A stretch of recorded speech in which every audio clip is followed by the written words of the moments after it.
preparedness. With 3 failed rain seasons, what was expected? Building of water ponds, dams, and allocation of emergency funds in time to those in need. In a meeting yesterday, the government, in a typical knee-jerk reaction, allocated 4 billion Kenya shillings to 23 ASAL counties. This translates to approximately 173 million per county, allocated to 3.3 million Kenyans who are affected. This translates to 1,200 Kenya shillings per person. These funds are way below the minimum food basket recommended by the United Nations to approximately Kenya shillings 2,700 per person in the rural areas. In an expose recently, the Office of the Deputy President spent 338 million on private jets, chartered airplanes and choppers. Aden Duale's Shah business lost 11 billion Kenya shillings. This government does not take human life seriously. For a young man in Kenya, if they are not killing you in the streets, they are tear gassing you in church or killing you with thirst and hunger in the north. At the same time, the leaders of northern Kenya, who cannot account for Kenya shillings 1 trillion since devolution in 2013, are quiet and enjoying luxury in Nairobi as their people in the north continue to suffer from hunger and anguish. The people of northern Kenya are Kenyans.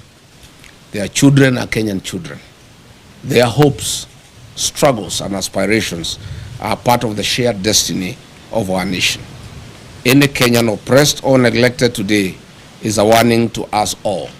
And injustice and suffering do not recognize borders or communities. We are and must remain one for all and all for one.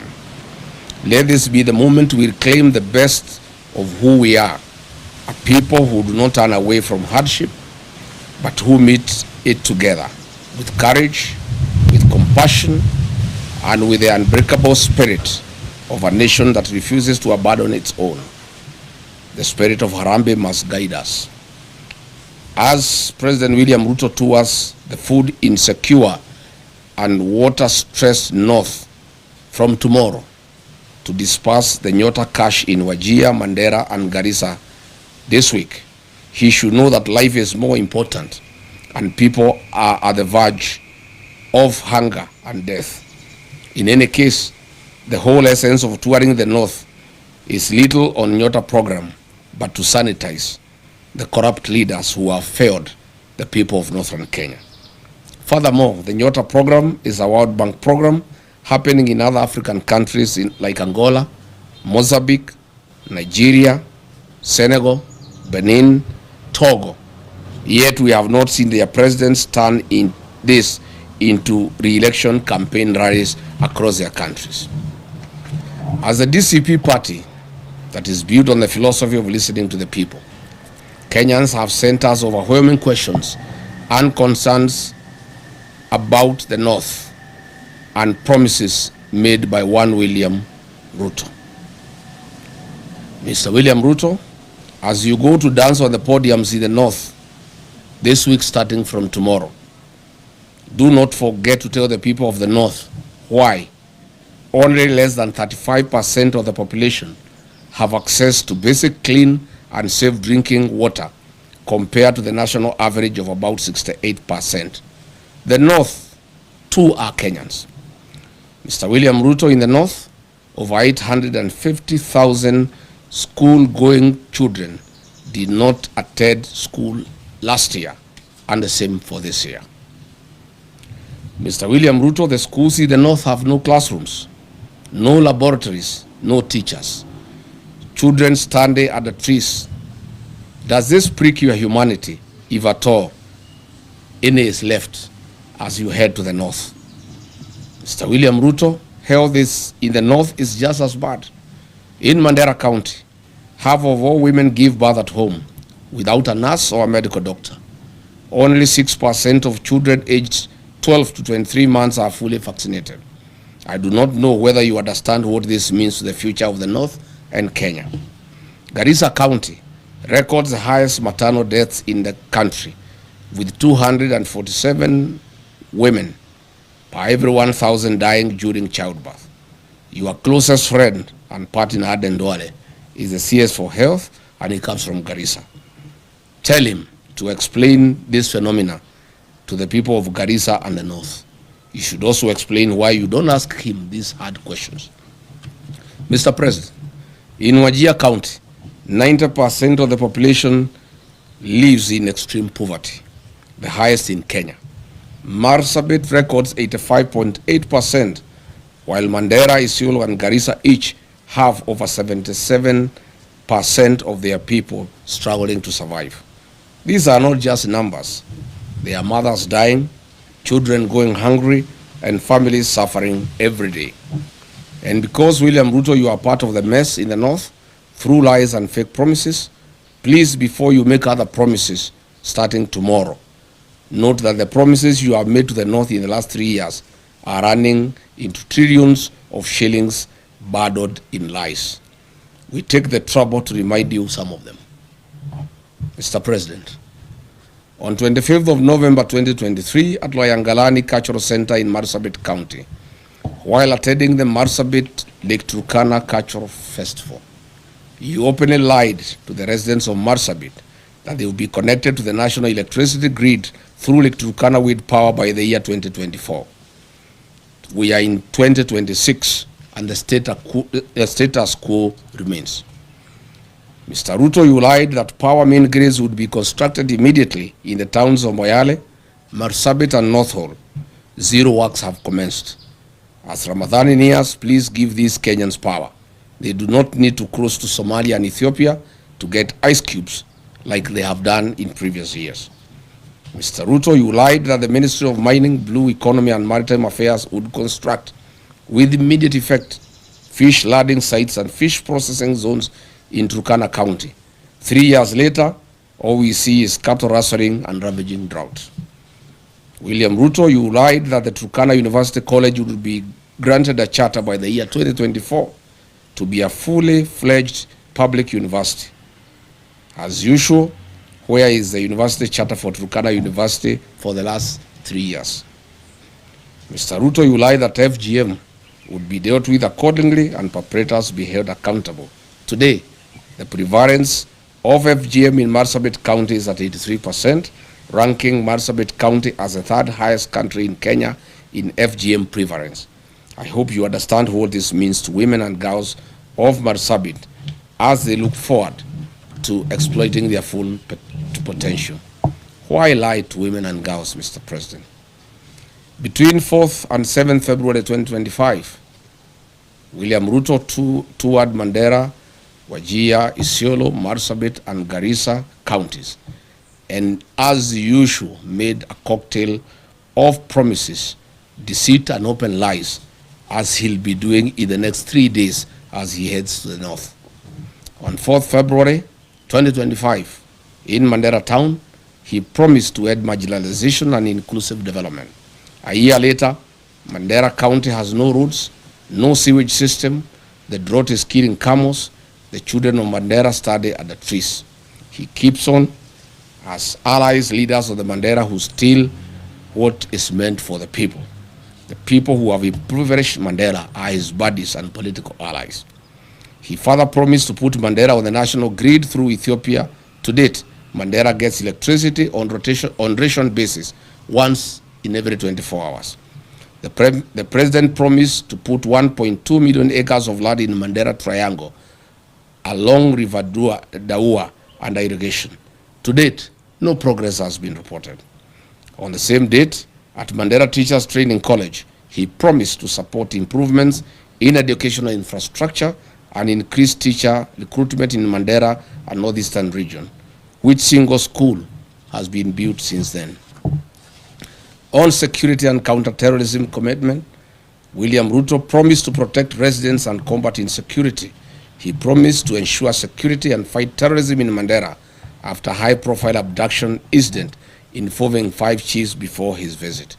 Interestingly, 5 months ago, Jubaland forces occupied almost half of Mandera town. and Ruto has never commented on this matter. On regional connectivity and infrastructure, William Ruto promised to expand Mandera's road and energy connectivity. He said that the government will build and expand key infrastructure linking Mandera to the rest of the country, including roads and electricity through Ethiopia. It remains a lie. On the same date, William Ruto promised to speed up Mandera water supply and sanitation project at a cost of 3.1 billion to benefit households with improved clean water and sewage systems. Again, this is a white elephant.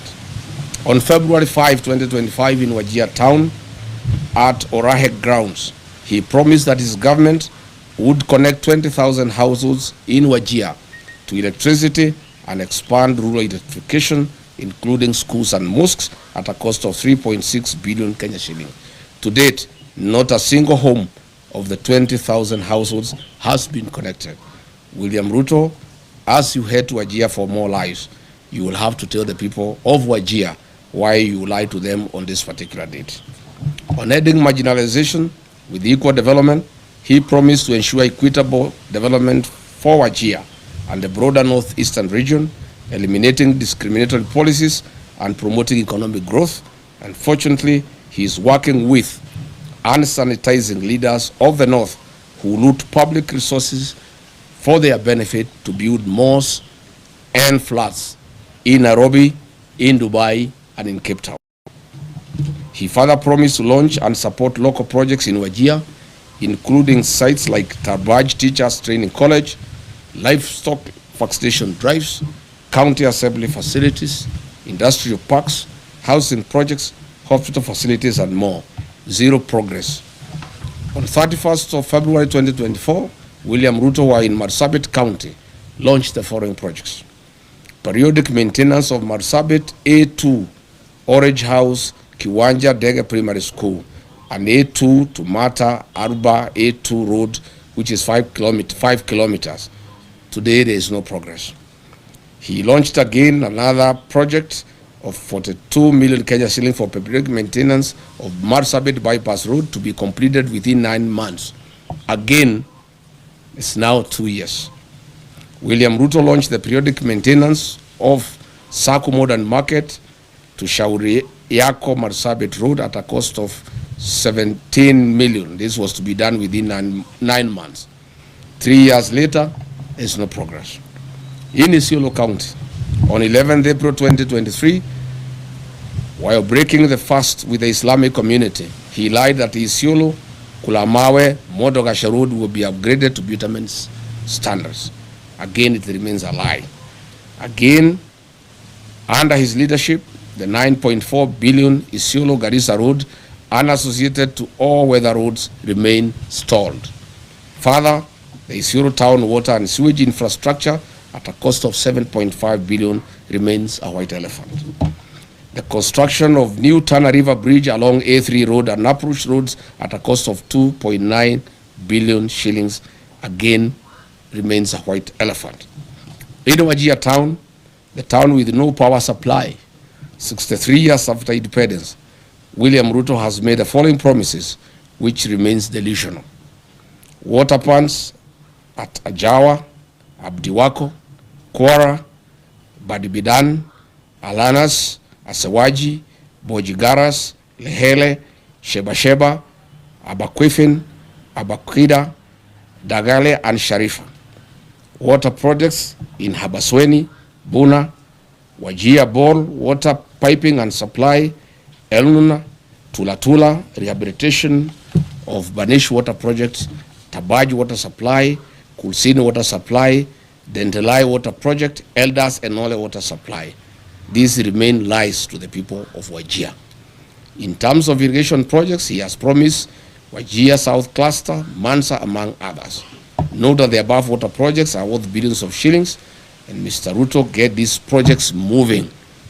As you go to Wajir, tell the people of Wajir why you lied to them and why you have come back when you have not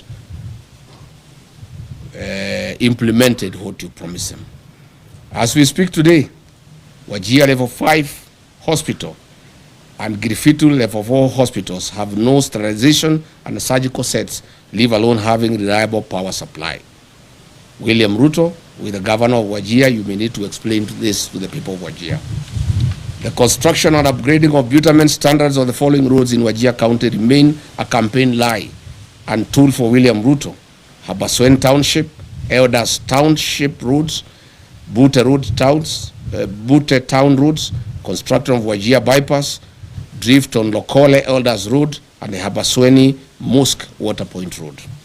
Your poetic road of Ramu, Gari, Elwak, Kobo, Kotulo, Tarbaj, Wajir, Samatar, Modogashe, Isiolo tell us why majority of the sections are stored for the last 3 months and workers have never been paid their money to be able to continue with the construction. Tell the people of Mandera why power is being supplied once in every 24 hours. You must say what is happening at the Mandera Kenya power station. Finally, William Ruto, on 4th November 2023, in Lamu County, Kizingitini, Pate Island, you lied that Kenya shilling 700 million was available for construction of Mutagawada Sea Road. People are still waiting. Where is the 1 billion shillings for the development and equipping of 9 fishing lad sites for Mukowe in Lamu, a lie you told on 27th August 2023? Good people, that's where we are. We wanted to tell William Ruto as he goes to the north, the problem of northern Kenya is a problem of accountability. Theft of public resources by leaders that he wines and dines with. He is going to be with those leaders in military choppers, blowing dust and wind to hungry population with no water and food. I would like to ask him to carry food and water for the people of northern Kenya. All the mains and all the beans and rice, blankets, food and non-food items being used in central Kenya, in Nyandarua, in Kiambu, in Murang'a, Kirinyaga, Nyeri, to campaign. He should take those foods and non-food items. I found yesterday in Nyandarua trucks of blankets, trucks of rice and beans being taken to people who have food, who have potatoes, who have carrots. This food is required in northern Kenya. So that is why I called this press conference to ask President William Ruto before he goes to the north to prepare these answers for the people of northern Kenya, because it is immoral to cheat populations. These people are dying, they are hungry, they have no water, they have no food, they have no medicine, their animals are dying. And then you go to dance with them and lie to them all. Asanteni sana. Any question? Yes, citizen. My name is from citizenTV. Just a few questions. Number one, the region has always complained that they've been left behind due to historical issues. What do you say about that? Because they have been marginalized according to them. Number two, this is the first time that you're having a presser after the changes at IBC. Are you okay with the person who is acting now? And lastly, there have been some concerns from Senate that there's some corruption. Governors yesterday said that the senators, some of the committee members, CPAC, are extorting them. Would you like to comment about that as well? Thank you. What was the first question? The first question is about the historical... Yes. It is true that northern Kenya suffered marginalization historically, but lucky for them, the 2010 Constitution was very kind to the people of northern Kenya. The 2010 Constitution ushered in devaluation. It brought the equalization fund. And since then, the people of northern Kenya have received billions of Kenya shillings from 2013. Again, the CDF has been a very fair program for the people of northern Kenya. Unfortunately, The marginalization that has been perpetuated by the leaders from the region. I have put them to task to explain to the people of northern Kenya where is 1 trillion shillings that has come to northern Kenya from shareable revenue through devolution, money for CDF, money for the equalization fund. When you go to Wajir, to Mandera, to Garissa, to Isiolo, to Marsabit, there's nothing on the ground. If you come here to the mountain region, you will see money meant for CDF. There are all manner of schools. All schools have tiles. Schools have cabro. They have modern buildings. If you go here to Kajiado North, the money for CDF is visible in the rest of the country. But there is nothing in northern Kenya. Zero. All these leaders are just here in Nairobi. But there is no accountability because they don't even allow audit to take place. They feign insecurity so that audit has to go on to northern Kenya. If you look at the money that has been given to the governor since 2013, there are no hospitals, there are no dispensaries, there are no health centers, there are no ECDs, there are no roads, there is no water, there is nothing. Northern Kenya requires a special audit of all the funds that have been disbursed to those areas since that time. Number 2, you have asked about IBC. We went to IBC and raised various issues. Of course, we did demand the removal of the CEO, and we are grateful that he has been removed. We call for a transparent and open recruitment of a CEO with no interference from the state.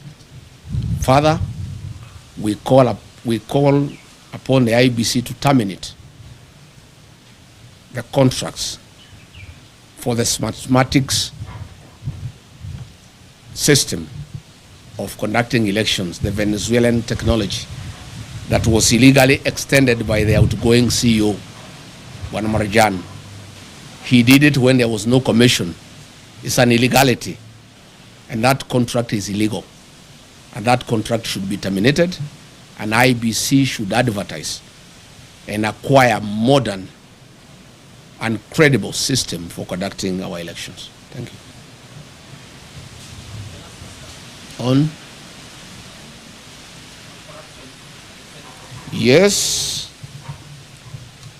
Most of these governors cannot complain of extortion. Why they are being is extorted, especially the ones from northern Kenya. They have stolen all the money meant for the people. So I gather the senators are reasoning that since they have stolen from the people, they need to steal from them. Of course, 2 wrongs don't make a right. Of course, the Senate and the National Assembly has been a theater of corruption. When I was being hounded out of office, the senators who hounded me out of office were given 10 million shillings each, and others 20 million. It's a den of corruption. And so is the National Assembly. And by extension, all public institutions. So this is something that we intend to correct when we form government. The United Opposition intends to deal with corruption head-on because it's the greatest challenge that we have as a country. We have a very, very serious challenge where we even have budgeted corruption and where corruption has been institutionalized and people don't find it anything wrong. Again, William Ruto has really encouraged people to practice corruption. He is bribing people in the loans of State House openly when everybody can see. He calls people and gives them bribes. So once the president has shown that bribery is a way of life, the senators have learned from him because he also started by bribing them. So when he is not available to bribe them, they have to be bribed by somebody else.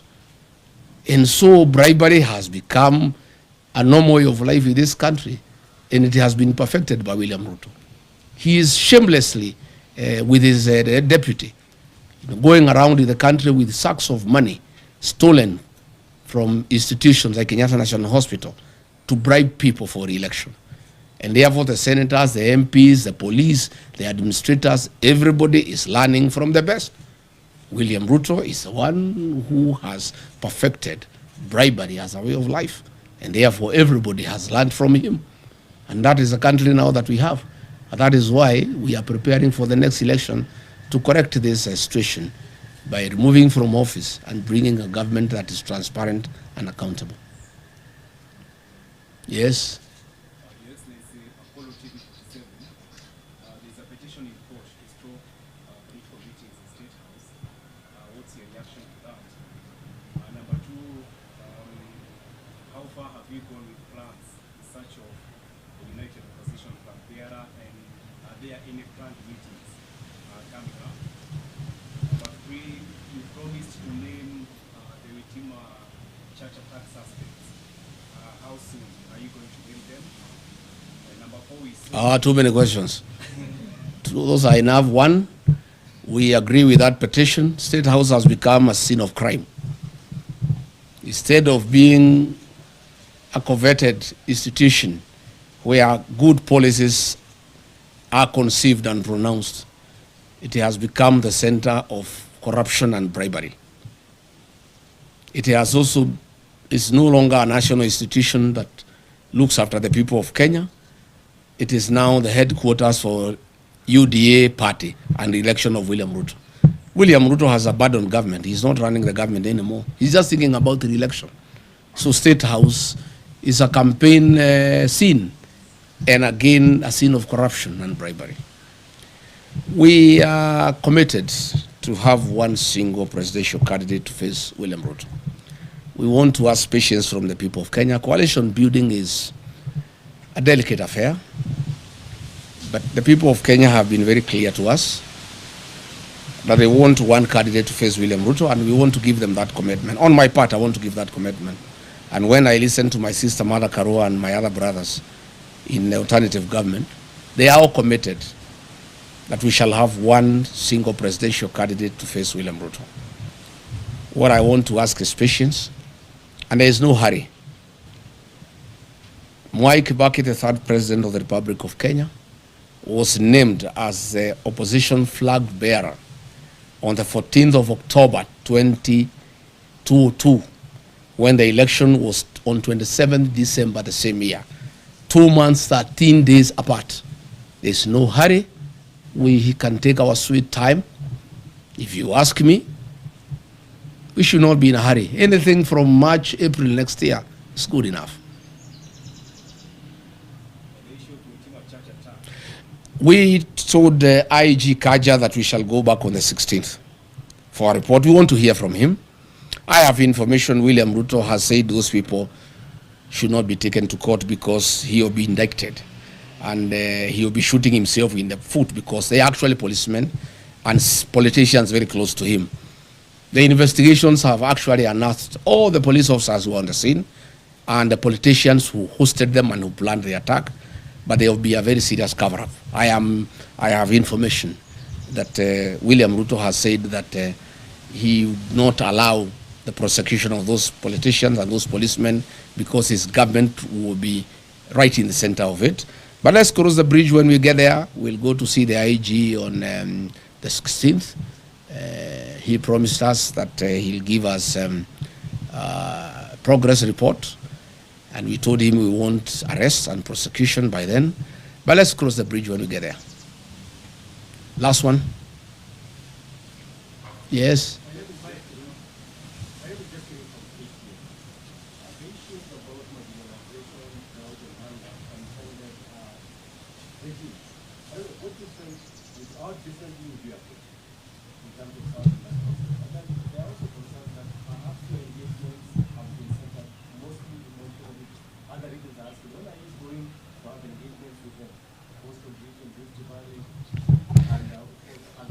My friend, I'm here today talking about Northern Kenya. I'm a Kenyan leader.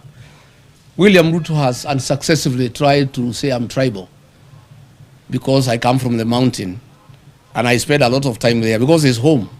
Even you people, when you go to work, in the evening you go back home because that's home.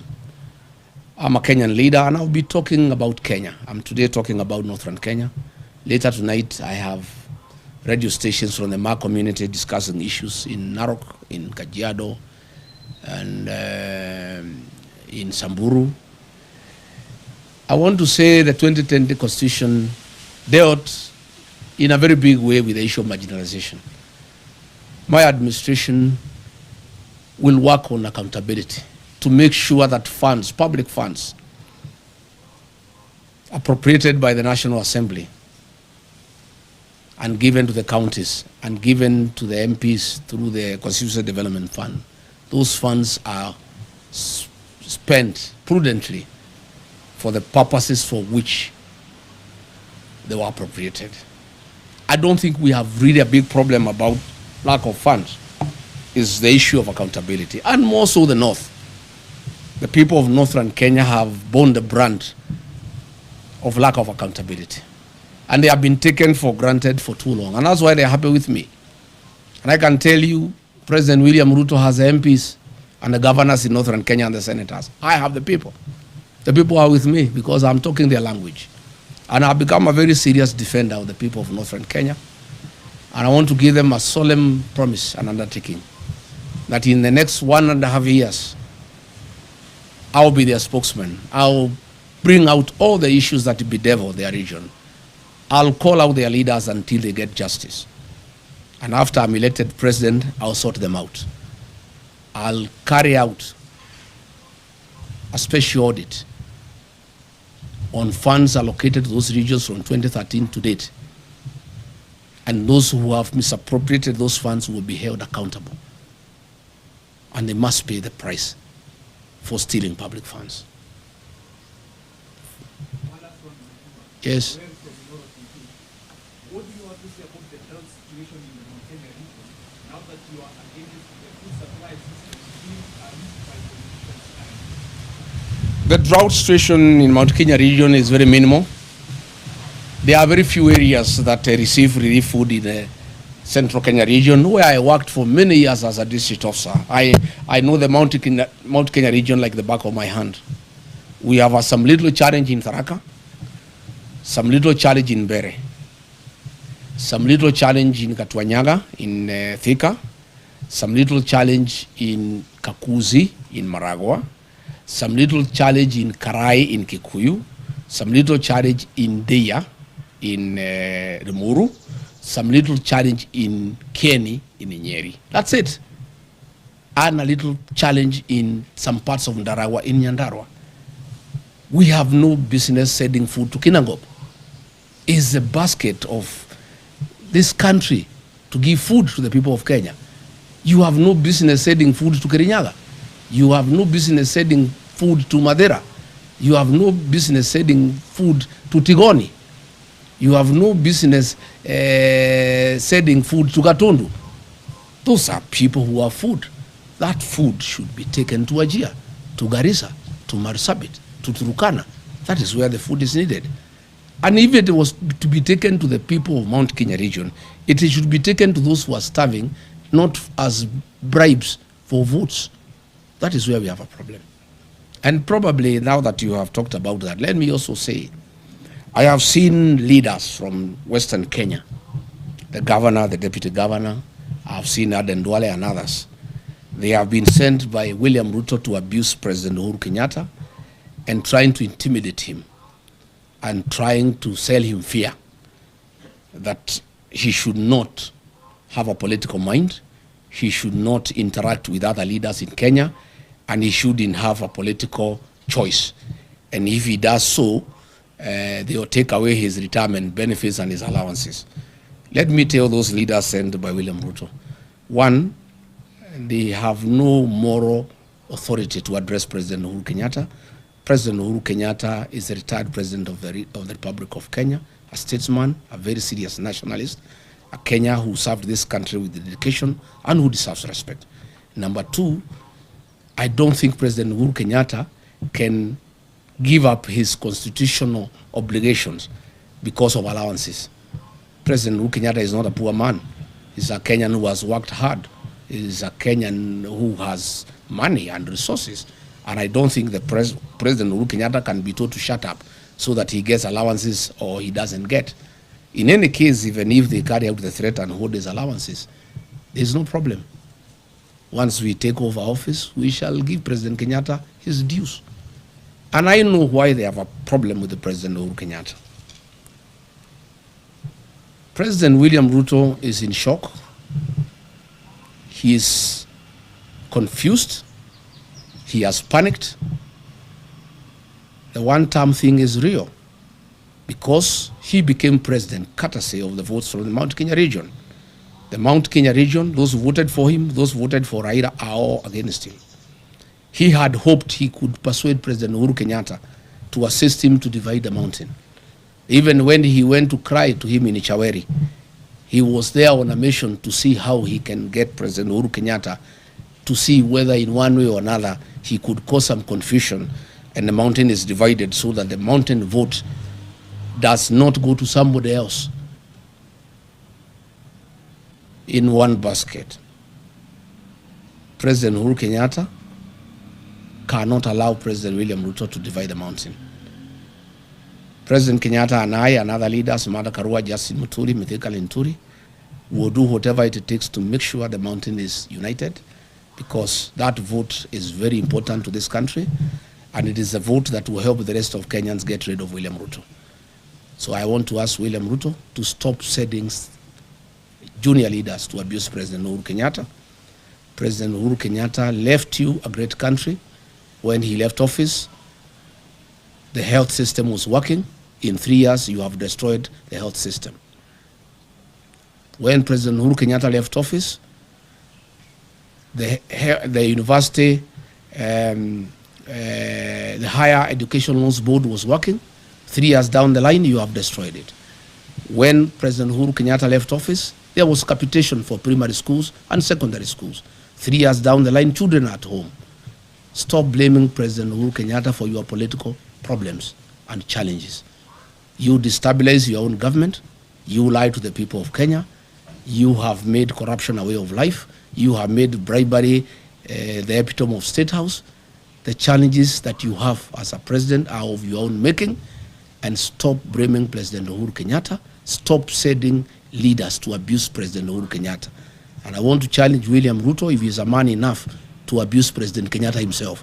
Stop sending some leaders to abuse President Kenyatta on your behalf. Do it yourself if you are man enough. Abuse him. And let me say, I will not allow President Uhuru Kenyatta to be intimidated. I have a responsibility as a leader from the region to defend our son, our kinsman. President Uhuru Kenyatta must be allowed to retire in dignity. He must be allowed to enjoy his constitutional freedom to do whatever he wants. If he wants to work with us, why not? If he wants to work with Rigathigachagua to unite the mountain, to unite Kenya, why not? And I want to tell William Ruto, I heard him saying that Azimio cannot be anything without ODM. He is lost.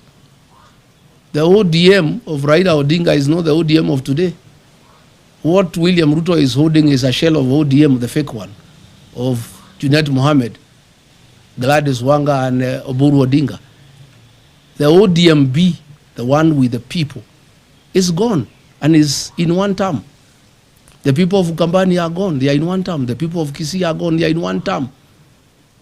The mountain is gone, is in one term. And by the way, there is no UDA without the mountain. It's a shell. So let him not, and he should know, Azimio only lost because the mountain did not go to Azimio in total. As we talk, the mountain, Azimio, United Opposition, ODMB, all of us are in one term. We'll get 70+1 and we'll make him one-term president. So let him stop sending people to abuse President Uhuru Kenyatta. Let him not demean Azimio. Let him deal with his own challenges that are self-inflicted. He mismanaged politics. He mismanaged the country. He made corruption a way of life. He made lies as his trademark. And Kenyans are fed up because they can see through him. And therefore, he should sort out his own problems, and he should not send people to blame President Uhuru Kenyatta for his woes. And I want to say to the people of Kenya that I will take time.